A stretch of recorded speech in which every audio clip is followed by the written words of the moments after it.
Kaibigan, alam kong lagi kang kumakain itong Bravo mga kaibigan dahil ito yung mabilis natin mabili, no, sa mga tindahan. Pero hindi natin alam kung gaano kataas ang increase ng ating blood sugar sa loob ng 30 minutes after natin kumain mga kaibigan. Kaya ngayon, aalamin natin mga kaibigan, samahan niyo ako dahil titingnan natin kung ilan ang magiging increase sa loob ng 30 minutes mga kaibigan. No? So ito, bago tayo kumain mga kaibigan, susukatin ko muna ang aking blood sugar. At kung bago ka lang sa aking channel mga kaibigan, at kung diabetes ka na rin at nag-uumpisa pa lang makaramdam ng mga sintomas ng diabetes, mag-subscribe ka na sa aking channel dahil i-review natin ang mga pagkain na nakapagpapataas ng ating blood sugar mga kaibigan. No? So ito na.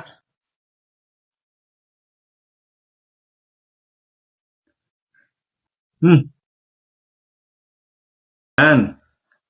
Ito na mga kaibigan, ito ang blood sugar natin ngayon. Kita ba dyan?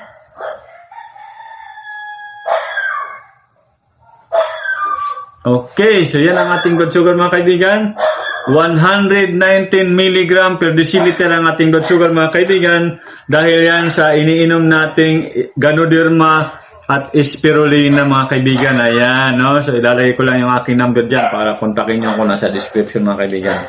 Ito yung ating ginagamit araw-araw, no? At siyempre, iwas sa pagkain ng mga carbohydrates, ng control sa pagkain ng carbohydrates mga kaibigan. So ito na, 119 ang ating blood sugar. Kakain tayo ng isang balot ng Bravo mga kaibigan. Yan, no? Masarap to. Mabilis natin mabili.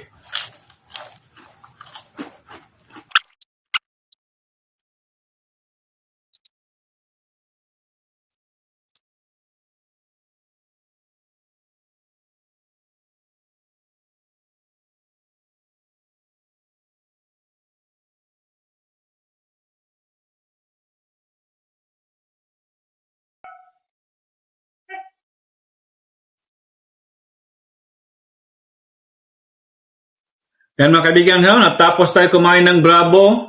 Eksaktong 3:37, no?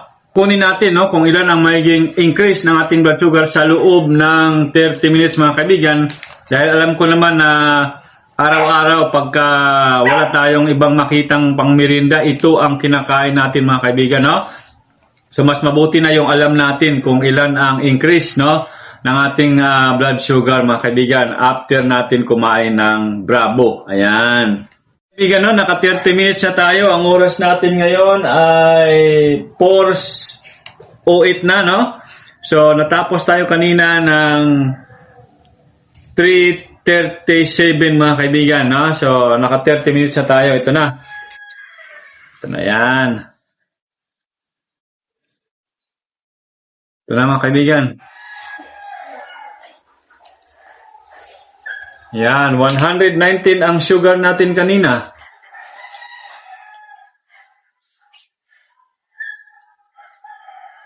Ayan.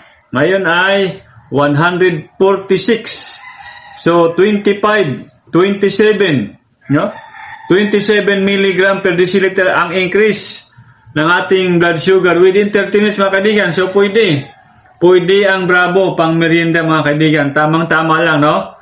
So, nire-recommend ko siya basta isa lang, no? Pagka gutom, pakiramdam mo, gutom na gutom ka na, yan. So, pwede ka nang mag-merienda ng Bravo. Okay? So, maraming salamat sa inyong patuloy na suporta sa ating channel.